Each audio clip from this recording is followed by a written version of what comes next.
Yeah, done with my Oreo. Okay, good. Do we really know what happened? The brother did. The brother. That's what I thought too. I mean, that seems like kind of obvious. Hey, do you want to talk about death? Yeah. I mean, Murdery thingy. Happy Wednesday. Happy Wednesday. It's actually Wednesday. It's actually Wednesday. We're actually recording on a Wednesday. We're a little late this time. We're sorry, guys. a little late. Yeah, really sorry about that. Life gets in the way. Life got in the way. We had to vote, so that was like important. I stood in line for 2 hours yesterday. I did not stand in any line because I went when no one else was there. If you're American and you're listening, then you know that yesterday was Election Day. Right. Happy election day after election day. Day after election day. We'll see what happens. Yeah, we don't talk too much politics on this podcast. So we try not to. It's just such a mess. Yeah. It's just a whole it is. Dumpster fire. It's true. It's not going well. I just feel like no matter who's in the White House, politics is always like a touchy subject. Yeah, but it's not as touchy as it is right now, though. It's different, yeah. Things are different. Anyway, we don't need to get into too much of that, but and suffice it to say, America did not explode. So I think we're gonna be okay, probably. Yay! And maybe we'll get Trump's tax returns. So we'll see. We could explode at any moment. Yeah, anything could happen, I guess. There's so many nuclear bombs in the ocean. In the ocean? Aren't there? In submarines, I guess. Oh. What are you talking about? Aren't there like bombs aren't there like bombs that we lost that are like in the ocean or something? I mean, there are a lot of unexploded ordnance all over the world, but I don't think there's like a random nuclear bomb sitting somewhere. I don't know.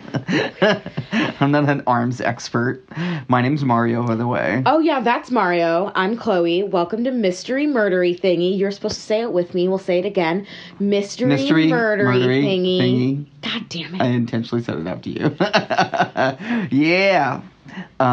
This is a podcast. About mysteries. And murderies. And thingies. So welcome. I'm doing... Okay, wait. Are you doing a mystery, murder, or a thingy? I forgot. Mine's kind of varied, but it's like mostly thingy, but, you know, it's like a little bit different. Because I'm doing sports mysteries. Oh, God. Dun dun dun dun dun dun dun dun dun dun dun dun dun dun dun dun dun dun dun dun. Sports. Yep. I'm actually kind of excited. I've been thinking about doing it for a while, so I don't know. I don't really know what that means. So I'll get into all the different stuff. I'm doing a straight up mystery, like the biggest mystery known to mankind. One of the existential mysteries. Yes. So do you want to go first? Yeah, you go first. So I'm talking about, so I'm just going to do a little warning. This topic really seriously makes some people uncomfortable and really freaks them out. Maybe we'll go on for about 20, 25 minutes. So if you want to skip this first half, I guess you can. No. I mean, people, I don't know. I'm talking about death. Yes.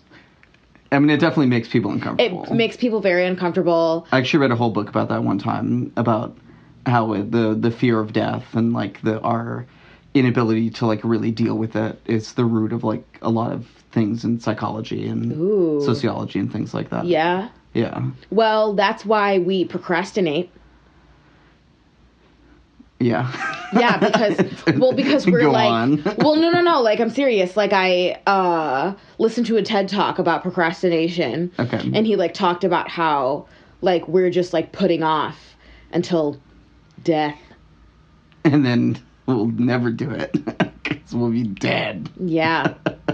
Why do today what you can do after you're dead? You know, that old saying, you know. So I guess the big question is, Mario, what happens after death?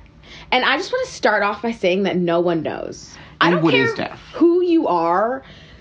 You could be some, some well-studied, well-read, Nobel Prize winning scientist.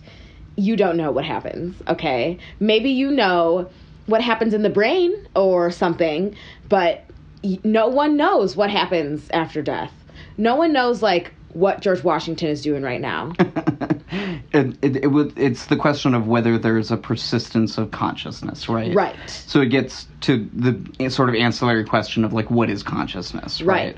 And when does it cease? Like, what is death? Not only what happens after death, but what constitutes death itself. Right. You know, which is something that people have thought about for forever, right? But I think has sort of become even more problematized in our modern context because we've been able to bring people back from the dead, so to speak, right? Like people whose heart has stopped beating, people who have not had brain function, and then they're resuscitated. They're clinically dead and then brought back to life for a time. Or, you know, brought back to life after a certain amount of time. So what does it really mean to die? You know? I didn't write much down. Like we said, life has gotten in the way. There's been a lot going on. But I kind of wanted to make this more discussion-based between you and I. We could talk about some theories. I think we should start with answering the question of, Mario, what do you think happens after death? Tell me your thoughts. Well, I mean, I'm very, very much that it's sort of unknowable, right? I mean, we have obviously accounts from people who have been clinically dead and then come back to life, right? But those experiences that they had are obviously bounded by what happens within their brains, right? Exactly. And we've been able to explain, you know, this common experience of seeing a bright white light and things of that nature as a consequence of the release of certain endorphins and hormones as the body's functions cease, which I guess is a way of the body of, like, dealing with the trauma of death, right? But I mean, sort of inherent in the nature of death is that it's the end of consciousness, right? I mean, if we could say anything about death, you know, for sure, it's that it's when you cease to be conscious within this realm of existence, right? So in that way, I think it's inherent within the question that there can be no answer. It's just a completely unknowable thing. Yeah, I don't think we ever really could know what happens after death, so to speak. Okay. But to me, obviously, from my scientific, you know, sort of skeptical perspective, it's the cessation of the functions of life, right? So we know what happens. So what happens is decay. And so that's your, like, definition. So what do you think, what is your theory of, like, what happens to your consciousness after death? Well, that, again, it gets to the... And don't say, like, I don't know.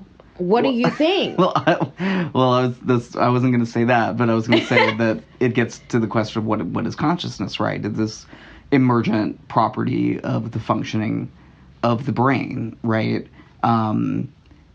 Is it something that can be transferred to something else? I mean, what I find interesting is questions like, could you download your consciousness onto a computer? Whoa. Right.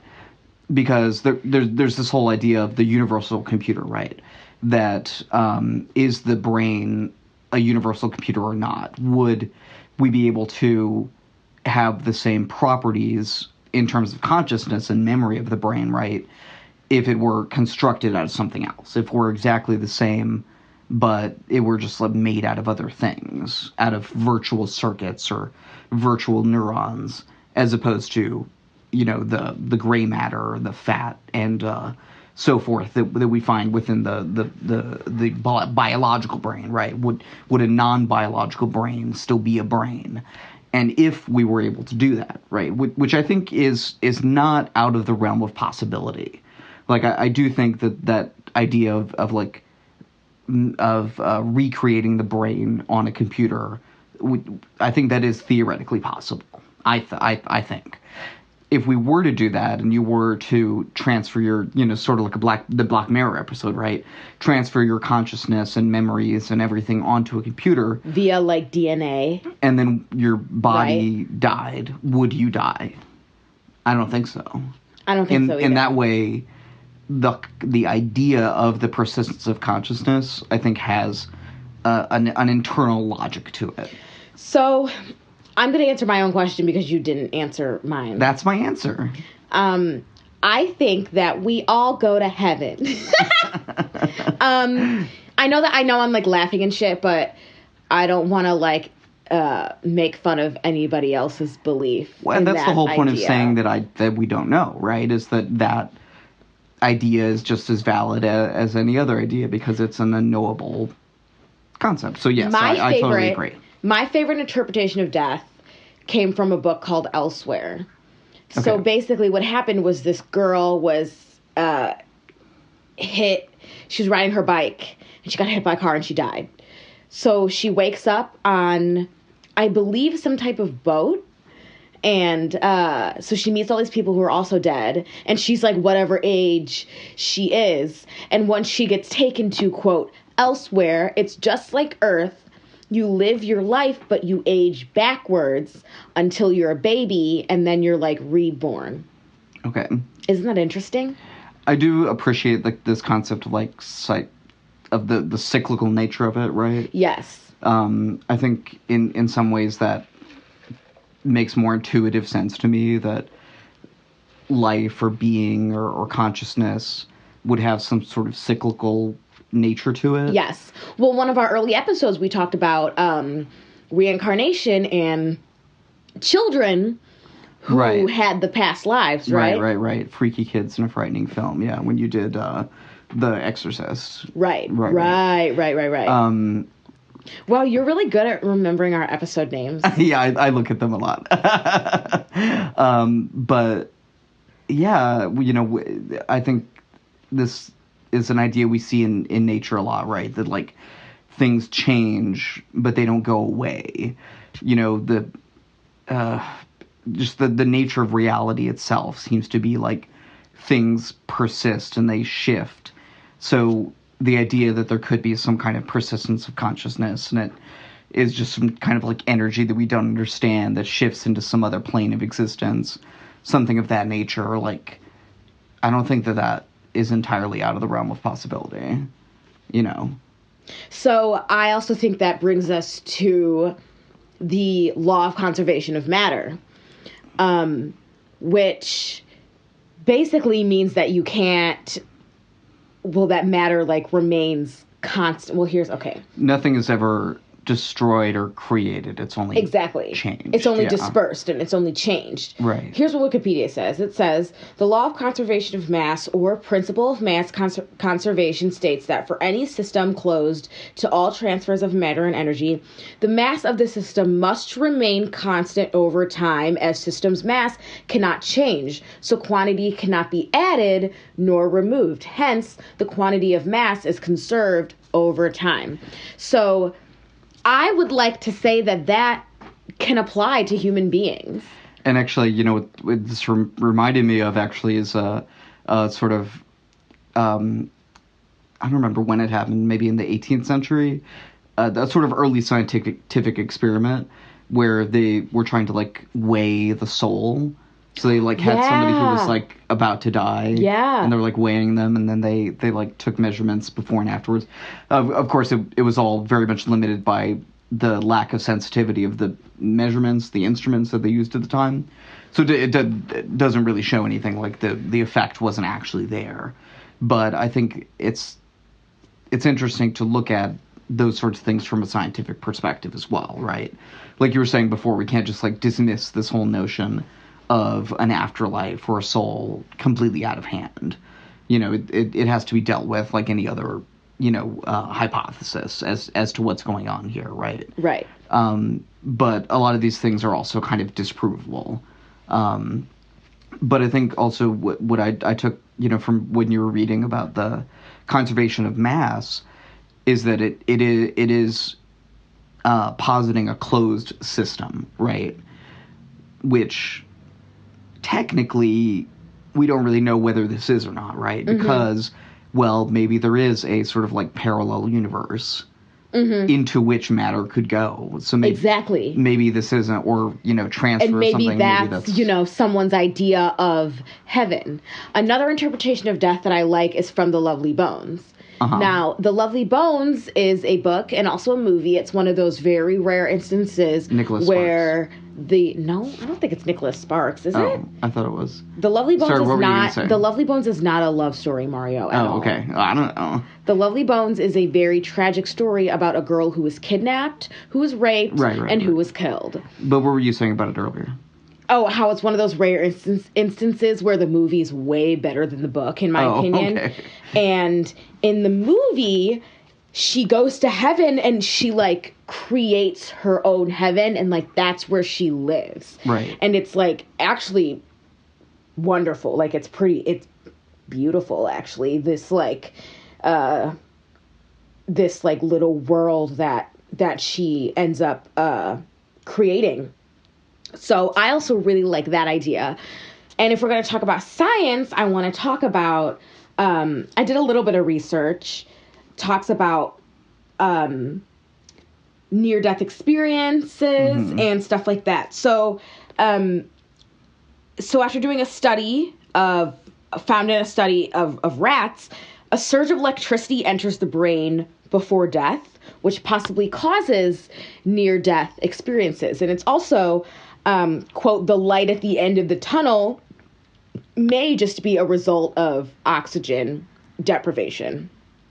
And what else do I have written here? Let's see. Sorry. The cerebral cortex is active for 2 to 20 seconds after our heart stops. And that's also another, like, you talked about, like, what defines death. And scientifically, death is when you go into cardiac arrest and your heart stops. That's it.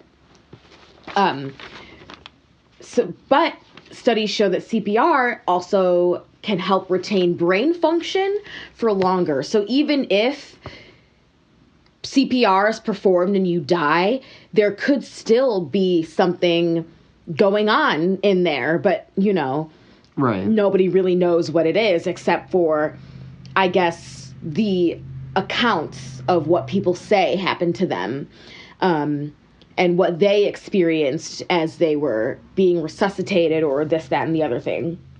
And that's always the thing you come up against, right? Is exactly. That any description of death firsthand necessarily has to come from the person who's dead or dying, right? So not a terribly reliable or easily, asked source of information. And it could also be something that our brain is just manifesting.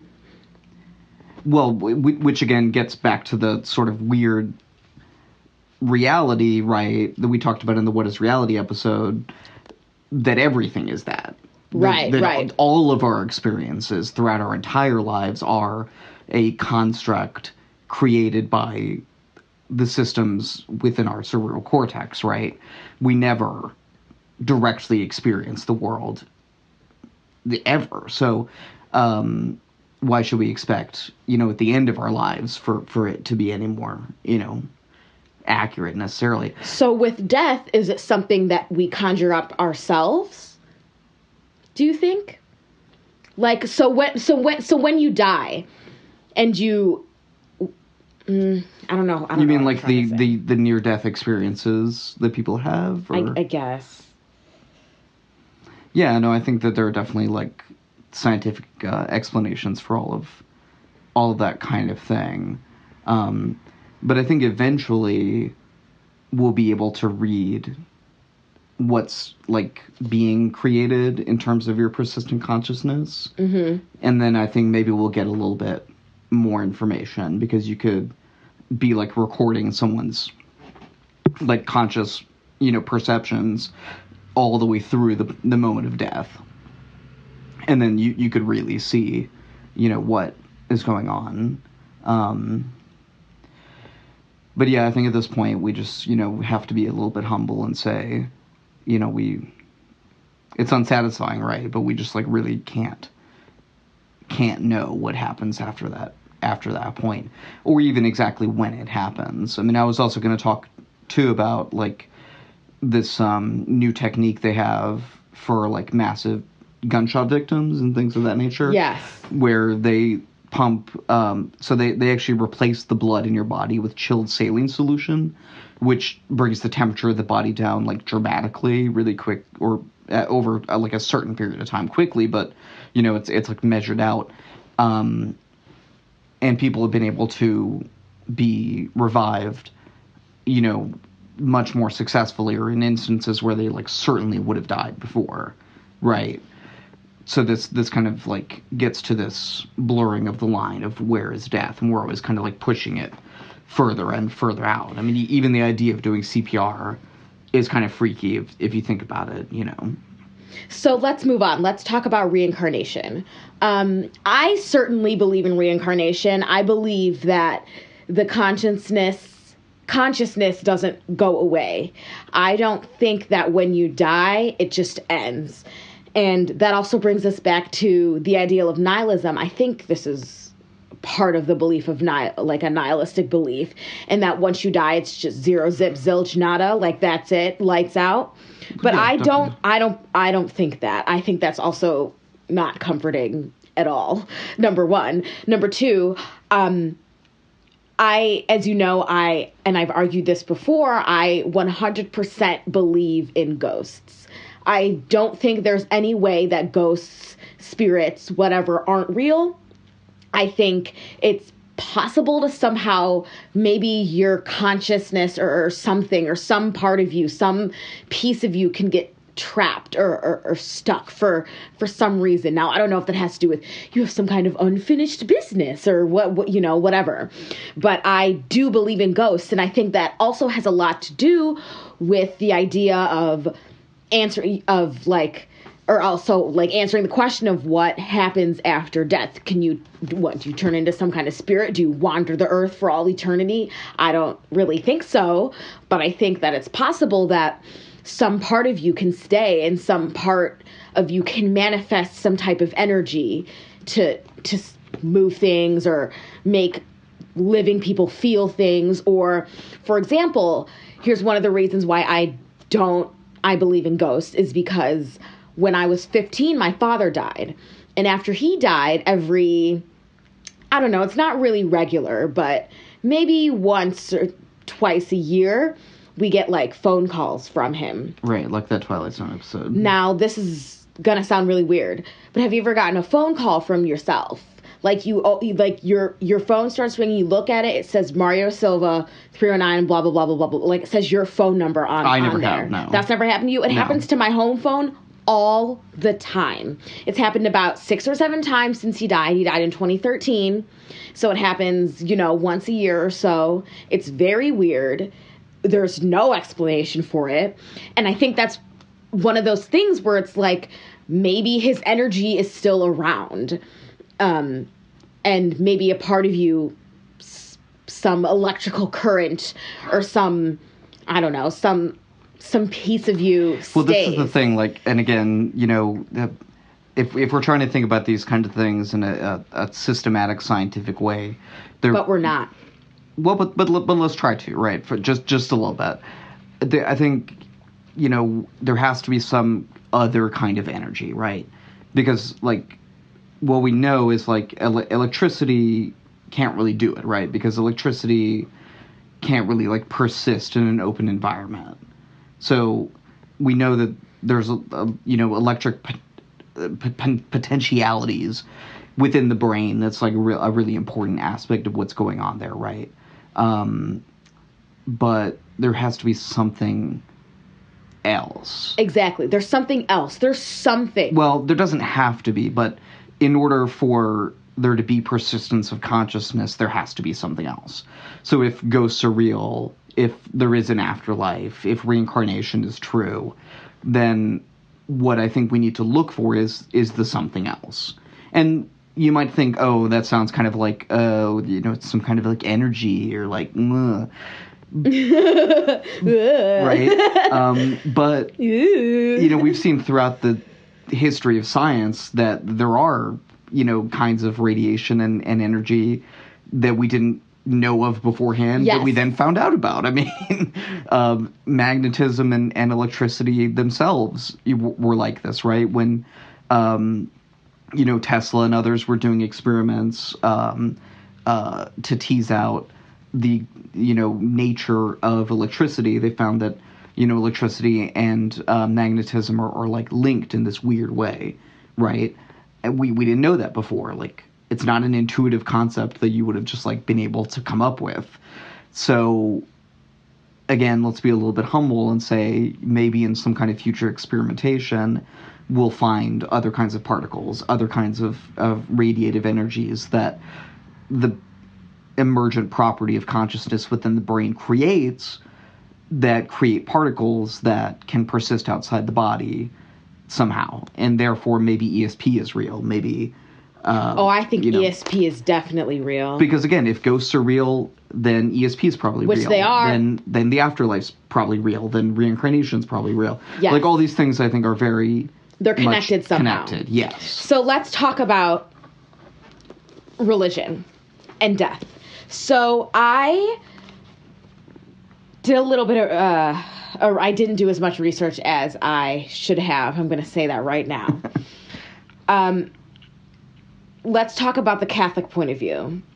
So the idea is that... Because we're both former Catholics. Because we're both former Catholics. So it's like what we know. The idea is that God made us to... God, whatever he is, whoever, made us to enjoy eternal life with him. So our hearts are incomplete or something. They're our souls. They're restless until they rest with him. That's the idea. So... we experience suffering and death because of the sins of Adam and Eve. So originally, when the earth was created, when, those fateful 7 days or whatever, everybody was supposed to be eternal. Everybody was supposed to be living with God forever in total bliss and happiness. But Eve was like, ooh, a snake, and ate a fucking apple and fucked up everything. And so now we experience suffering and death, and we have mortal souls. And in the end is Judgment Day. So our immortal soul faces God's judgment. So because of this, or the Catholics also... believe that we can approach death with peace and with trust because of what's waiting on, quote, the other side. So Christ already conquered death by dying on the cross. So death isn't something that we should necessarily be afraid of, especially if you're Christian or Catholic. If you accept Jesus into your heart, then you enter the kingdom of heaven and you have this eternal life and eternal happiness. However, if you reject God, then you go to hell. But just because you reject God doesn't mean that... This is also kind of confusing because we all know that what? The Bible is full of contradictions and this, then, the other thing. But there's also... Sorry, go on. There's also the idea that... What? I don't know what I'm trying to say. Sorry, What? I'm, really stressed. This, stresses me out. So just talking about death. Yeah. I know you're one of the people who gets made very uncomfortable by well, this discussion. I also just don't know how to go about discussing it, and I don't... It's a really big topic. And I also feel like everything I say is wrong and I'm going to be shut down, even though it doesn't really make sense to be wrong in something that we don't know. Yeah, I think that's that's kind of the nice thing about a mystery like this is it's all very speculative, and these ideas from the sort of Abrahamic tradition, right? Judaism, Islam, Christianity, and of course also heavily influenced by the Greek tradition as well, and other traditions. Obviously, I mean the Bible is a sort of panoply of different traditions and influences.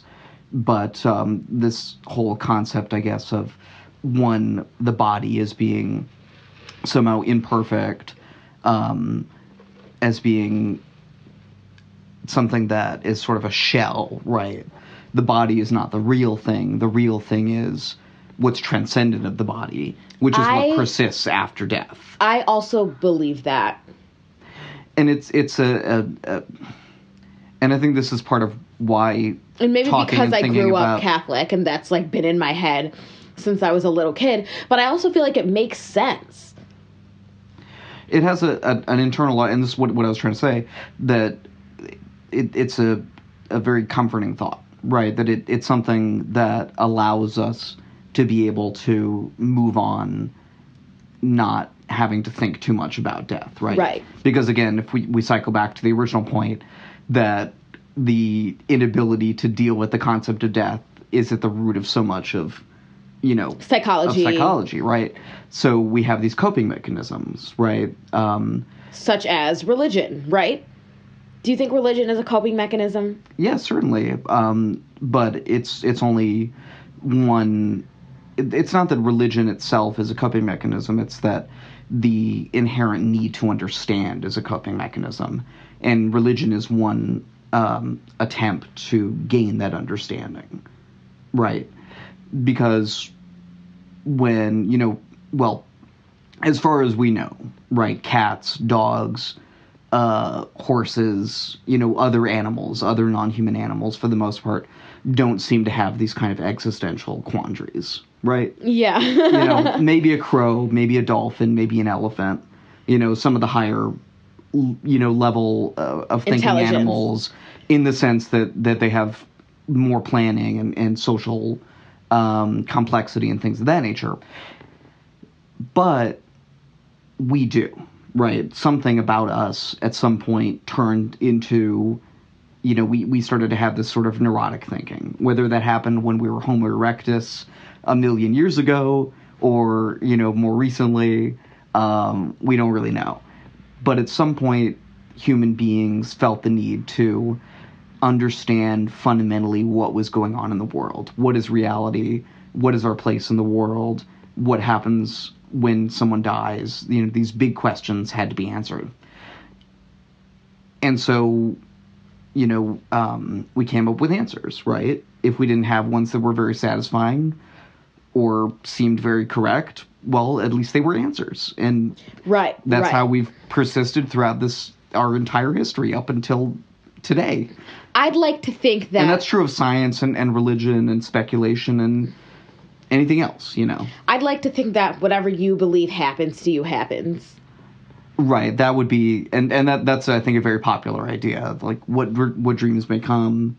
Yeah. So if you think it's lights out, then for you specifically, it's lights out.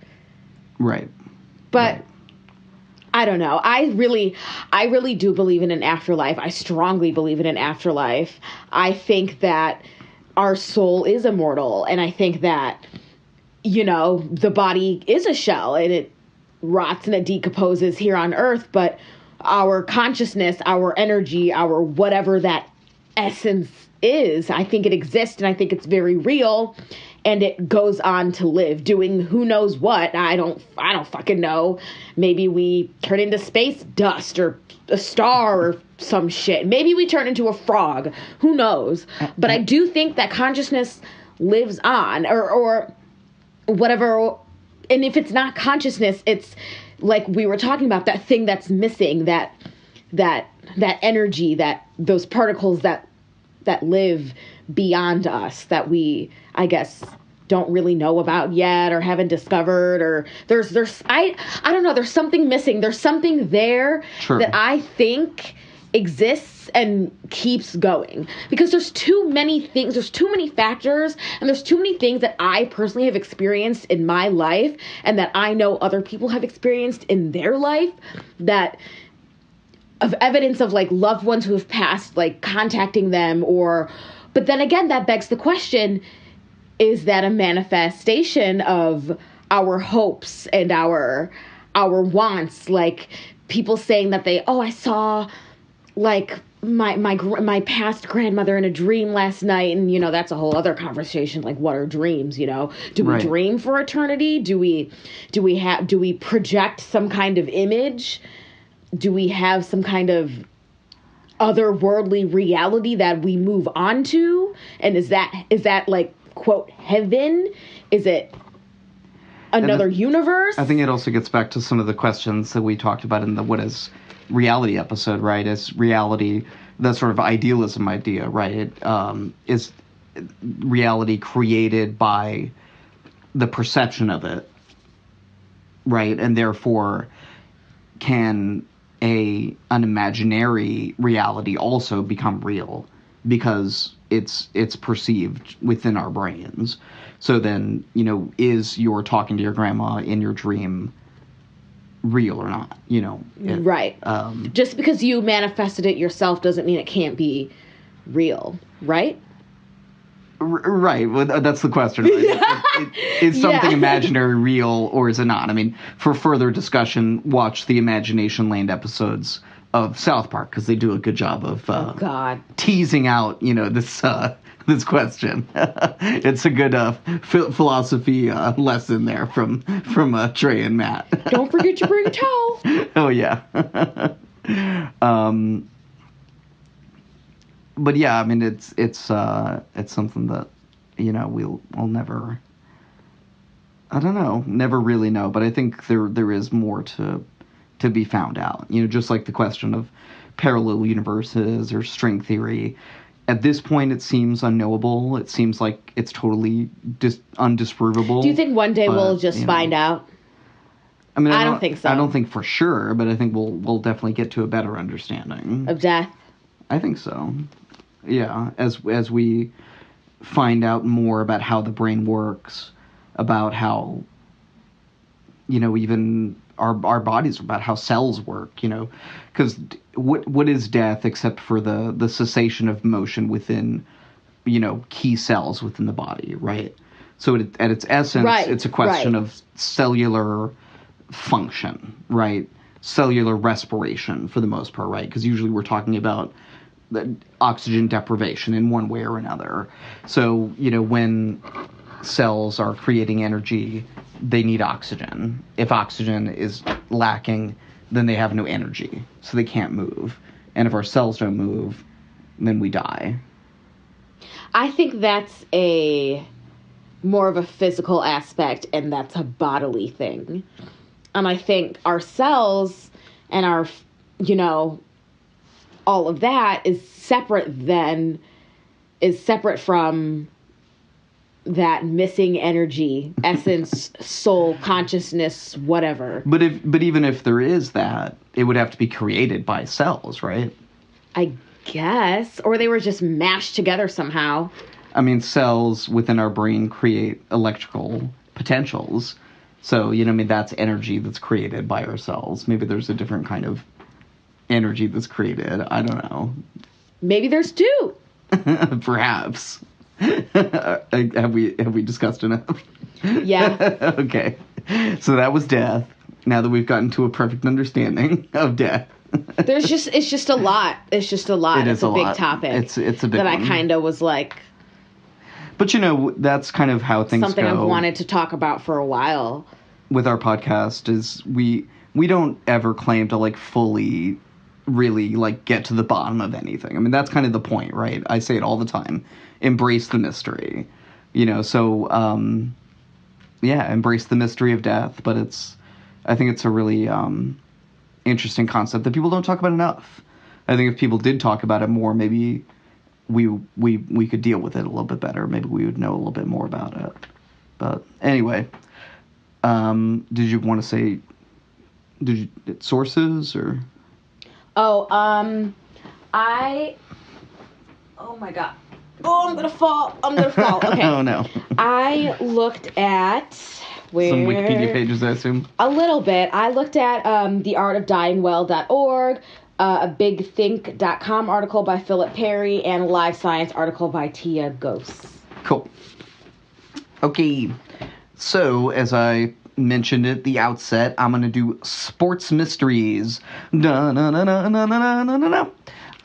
sports and all that. So I'm going to kind of mix things up a little bit. I'm going to cover like just kind of a range of sports mysteries. There's going to be a little bit of murder mystery. It's going to be some what ifs, some what have yous, just, you know, some good shit that I pulled out here. And I'm just going to cover like a pretty good number, but pretty briefly.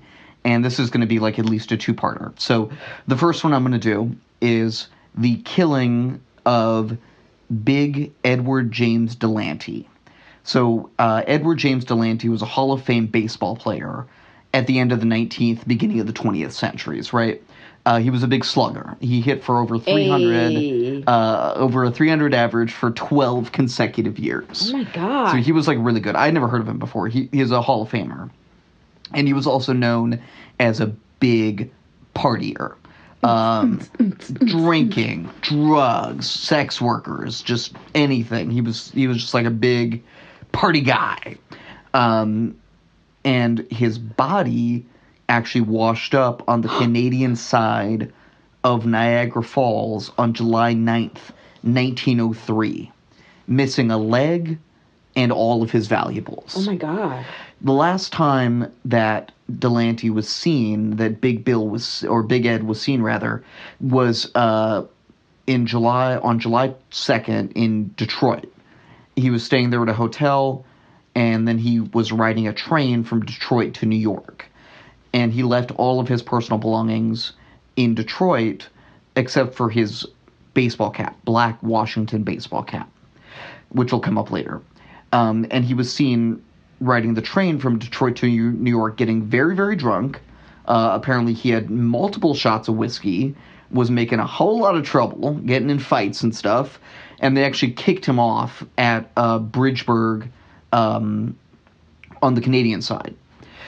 So a night guard on the bridge between Bridgeburg and Buffalo saw a man, probably Delante, walking across the bridge, and at first the night guard said that he confronted the man, they had kind of a physical altercation, and then the man walked away, and then the night watchman heard a splash, right? Now, after the body was found of Edward James Delante, the guard kind of changed his story. He said, oh, no, we didn't have a fight.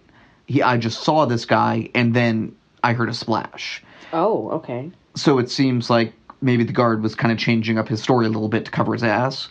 What's also interesting is that the guard was also seen wearing a black Washington baseball cap like Delante's. So that's kind of peculiar. So the case has never been solved, but I mean, that guard probably did it, right? I mean, that's what it seems like, right? I mean, he took his hat. It seems like he straight up took his hat. The hat. So, yeah, not a nice Canadian. So that's weird. As well. That's rare. That's very strange. So that's the killing of Big Edward James Delante. The next one I'm going to do, very, very different. I'm going to do the case of the missing Blackhawks Stanley Cup Championship puck. Go Hawks!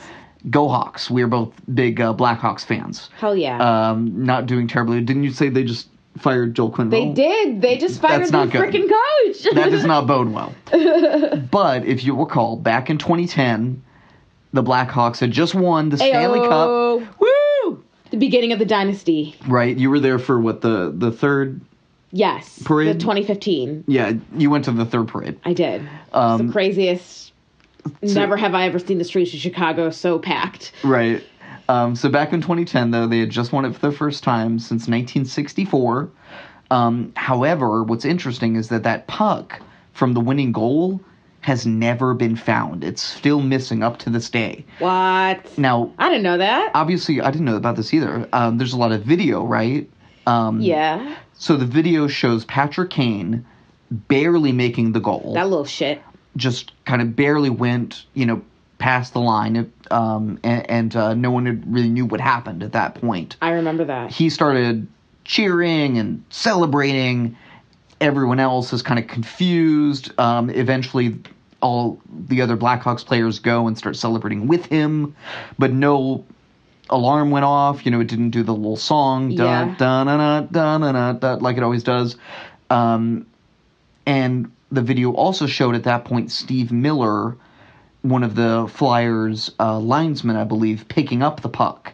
However, Miller says he does not know what happened to it after that point. And So what did he do with it? no one knows, and he doesn't even know, or that's what he says at least. The FBI briefly looked into it, but they never really found The anything. FBI? What, were they bored? No, because it's like a big ticket item. You know, I mean that. Oh, you know, possibly we're talking about, right. you know, somebody theft. like, oh, you know, okay, like okay. grand theft. I did mean, not that, understand that. That I was puck would like, be what? worth a lot of money. Yeah, no, definitely. But it seems like they didn't look into it like that hard, so I don't know. So, okay, so the next Where's thing... the book? Okay, Get the FBI. Right. Give me the FBI. The next thing I'm going to talk about is this thing called the yips. So I don't know if you've ever heard about the yips. Mm-mm. So the yips are a weird phenomenon that happens across all different kinds of sports, right?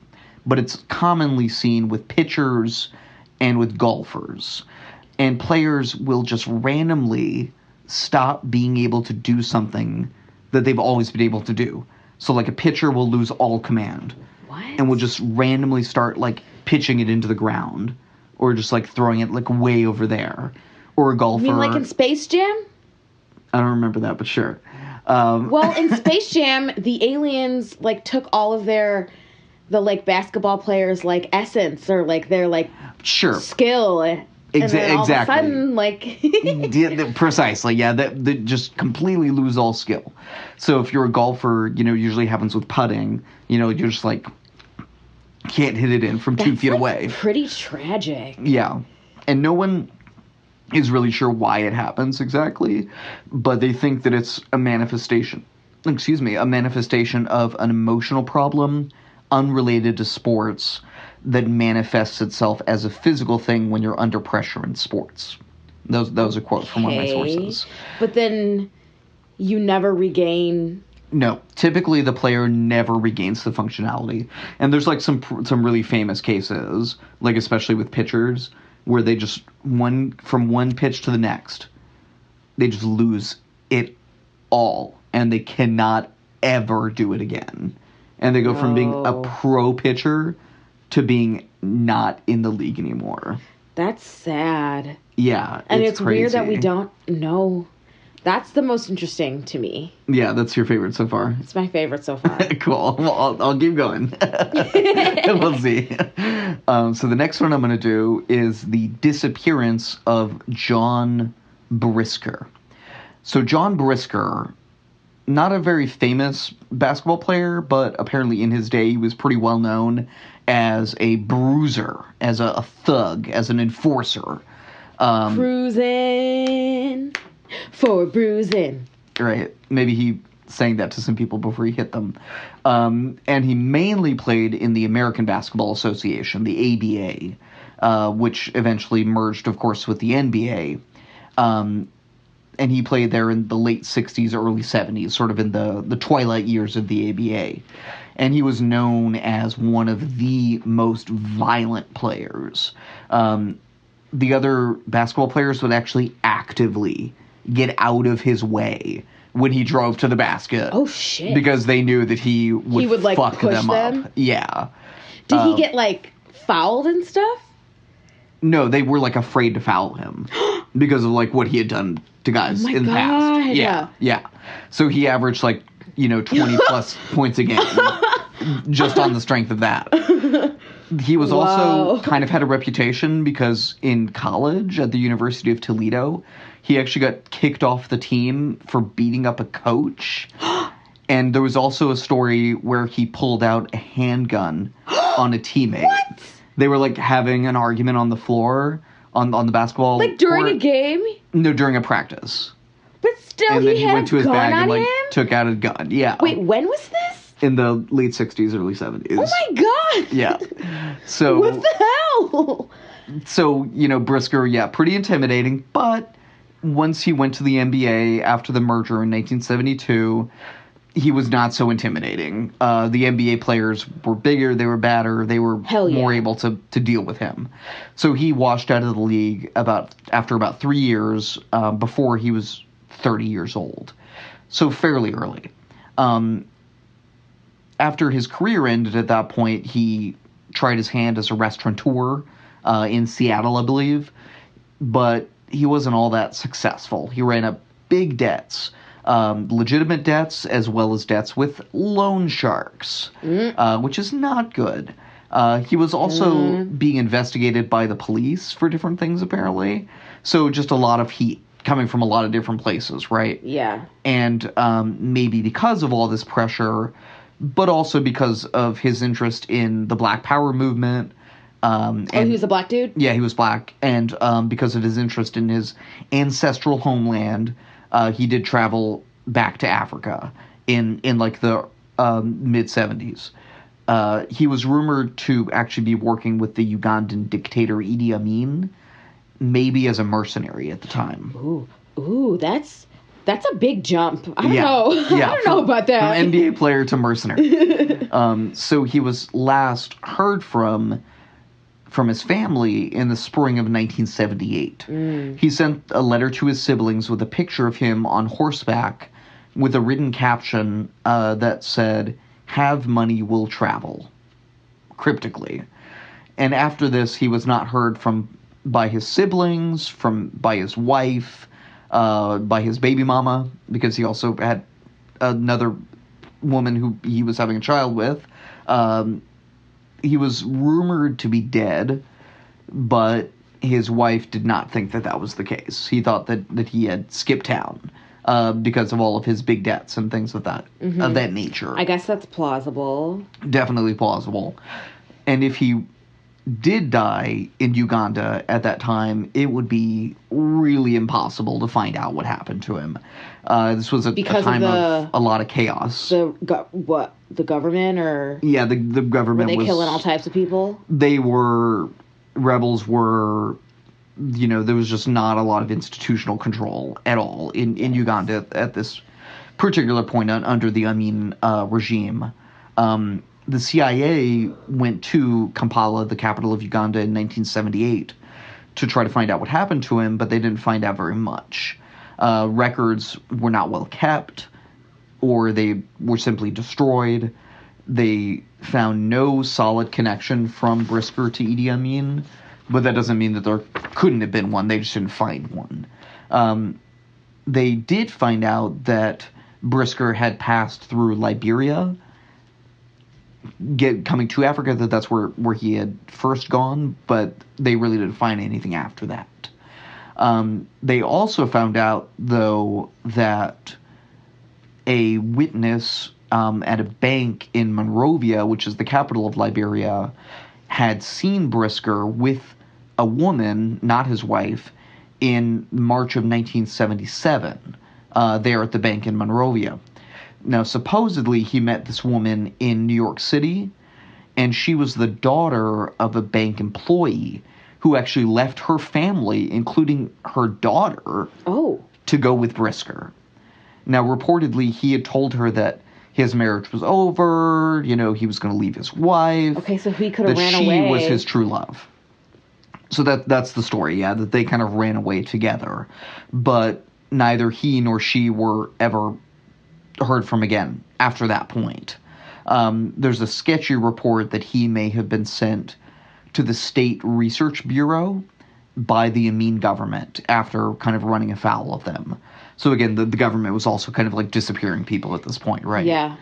But, there's just no way to know at now. So either way, he was declared legally dead in 1985 in the state of Washington. So I guess he could still be alive, right? Like, if he did, run off with this woman? He could definitely still be alive, yeah. I feel like that's pretty plausible. We'll never know. Because if he had all that heat on him, people coming after him for money and... Right. Yeah, I mean, it would have seemed very convenient, right? Just go to Africa, you've got a lot of money. Yeah. Just find some place where you can live out the rest of your life. I don't know, maybe he's still there in Kampala. Or he was killed by the government. I don't know. I know we've had at least one listener from Kampala, so... whoever you are, if you see John Brisker, let us know. Moving on. Possible poisoning of the All Blacks. So that's the next. Like the one I'm gonna rugby do. team or the... Yes, the rugby team. So the All Yeah, Blacks they- is the name of the rugby team, the national team They from haka, New right? Zealand. Yeah, That's they the only do reason the I know haka. who they are, yeah. Mhm. Yeah, they very famously do the haka before their matches to intimidate the other team. Amazing. Absolutely And it is amazing. very effective. Oh, I love it. Yes. So this is 1995, the Rugby World Cup. We're in Johannesburg, South Africa. The New Zealand national team, known as the All Blacks, having lunch at the game hotel or the team hotel, whatever, just like they have every day since the tournament started. This is 2 days before the final against the host team, South Africa. So 16 members decide, okay, we're kind of tired of the hotel food. It's fine, but we're going to go out and get some Pizza Hut. Ayo. So they go down the street, they go to the Pizza Hut, these 16 members. When they get back from the hut, half of the team is throwing up violently. Oh my God. The next day, all the teammates who didn't hut it up the day before were violently ill. Oh, even the ones who didn't go eat? You said who didn't? All the ones who didn't go to the Pizza Hut got sick. Okay. All the ones who had the lunch at the hotel got sick. But what about the... Wait, I'm confused. The ones okay, who- say this to me one more time. I'm sorry. All of the players who had the lunch at the hotel got sick. Okay. The 6 players who didn't and went to Pizza Hut did not get sick. Okay, I got it. Okay, I thought it was the opposite. Okay, No. I understand. Okay. So this obviously is very fishy, right? Would imply food poisoning. But the food had been fine the whole time up to this point. So it seems clear that it was an intentional food something poisoning. happened. Right? The team also said that this fit kind of a pattern of harassment that they had been getting. Oh, shit. They had found listening devices in their rooms. They had coordinated car alarms going off, late at night. Just this kind of like petty harassment shit that we see sometimes in sports. Like, not the only time I've ever heard of something like this happening. But nothing was ever actually proven in terms of like this supposed poisoning, right? But by game time, many of the team members were still sick. They all played, but a lot of them were like throwing up on the sidelines during stoppage time. Like, clearly this had an impact on the game. And New Zealand ended up losing in a very tight match to the Springboks, the South African national team, 15-12 in extra time. It was still close, though, but So it was still... So obviously if they hadn't like just had massive food poisoning, they probably would have won. Yeah. And this moment of, South Africa winning the 95 Rugby World Cup at home, all of this thing, is, of course, memorialized forever in the movie Invictus, as we'll all recall. It's a pretty famous movie. It was just remade, actually, I think, pretty recently. I don't know. It sounds familiar. Nelson Mandela played Morgan Freeman. It was a very famous movie. And this whole, experience of winning the Rugby World Cup is part of what helped South Africa heal as they were emerging from apartheid, right? Because, of course, Nelson Mandela had been released from prison the year before in 1994. And Right. became the first black prime minister and, just all of this sort of thing that helped to kind of rally the nation. But apparently it would not have happened if the other team had not possibly been poisoned by someone. So it's kind of an interesting thing there. And the last one that I'm going to talk about, actually, should I leave this one for next time? Yeah. Only because I got to do my makeup. Okay, I'm going to leave this one for next time. So next time, we're going to get into some different ones. Going to be some big what ifs. Ooh, a cliffhanger. So yeah, just Stay look forward to tuned. some more sports mysteries. One episode was not enough.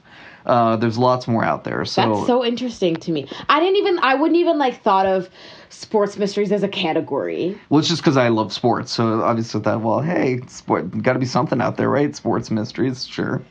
Okay. Why not? Ready for Weird shit in the news. Weird shit in the news.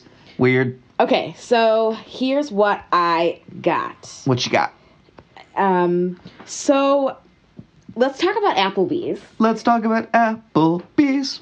Let's talk about chilies. So this They're the is same. okay. So this is a CNN article by Danielle Wiener-Bronner, who this is titled "Applebee's is betting on stress eaters and it's paying off." So basically, it's talking about how Applebee's like is keeping their like comfort food, their like fast food, artificial ingredient menu, and it's working. So, hold on one sec. Click here to read more. It's just it's just crazy how news websites have changed in the past 10 years. It's just insane.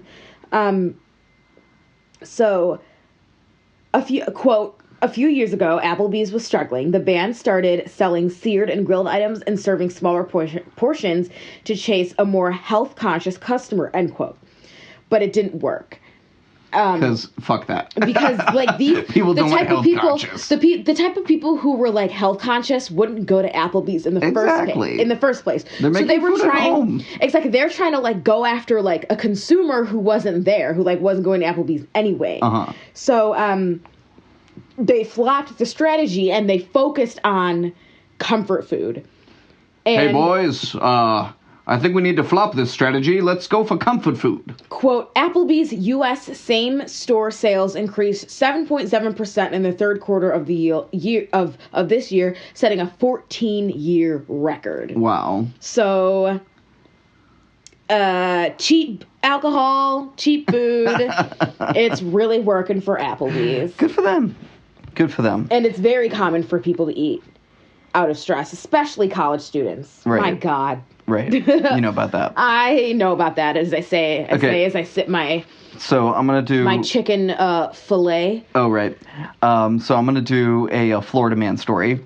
So it's from the AP. Police, man breaks into crocodile enclosure, gets bitten. Oh, he gets bitten? Oh, he got bitten by the crocodile in the crocodile. Would have never guessed. Oh, okay, that's what happened. So, 23-year-old man so in he's only 23. St. Augustine, Was he like Florida. Drunk or what? I'm assuming.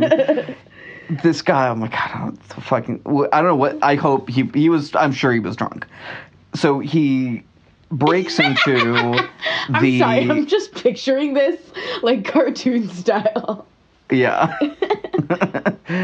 He breaks into the Alligator Farm Zoological Park down there in St. Augustine, Florida. He apparently messes up the snack bar or whatever, like fucks it up, and then jumps into the enclosure with the alligators. Quote, he jumped off a 5 to 6 foot structure into about 2 feet of water, then climbed up on the 20-foot structure later, which we know from the blood trail. Oh my Brugan God. said, this the guy who like runs the place or whatever.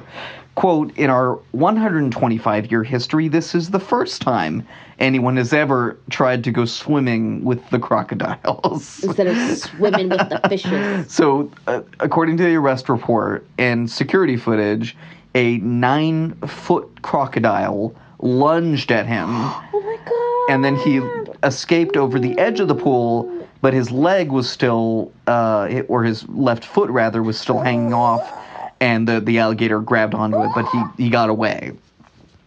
So the guy was arrested and then taken to the hospital, where he attempted to escape and was then this dude's apprehended. nuts. Yeah, in a retaining pool.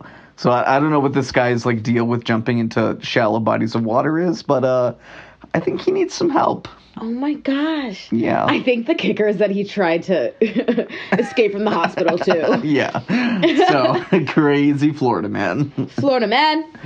Florida man. You know why. Yeah, because they have the sunshine laws. Exactly. Yeah, it's all disclosed. But I also like to think it's just a little bit because people in Florida are crazy. Yeah. That's where the nuts live. Yeah, I think that's an episode. That's the podcast. Thanks for listening. Team Mystery. Go Team Mystery. Team Mystery. 45 episodes strong. Yay! And yeah, so we high-fived like fun. 6 times right there. Yeah, we like high-fiving. because we're cool. We're not nerdy at all. Are you good? You got anything else to tell our listeners? No. Thanks. Follow us on Thanks for Instagram. listening. Instagram. Tell your friends about the podcast. Thanks for bearing with us. We're a little late today. Oh yeah, thanks. Wednesday's Wednesday. It's still Wednesday. It's still Wednesday. Okay, cool. Bye. Bye.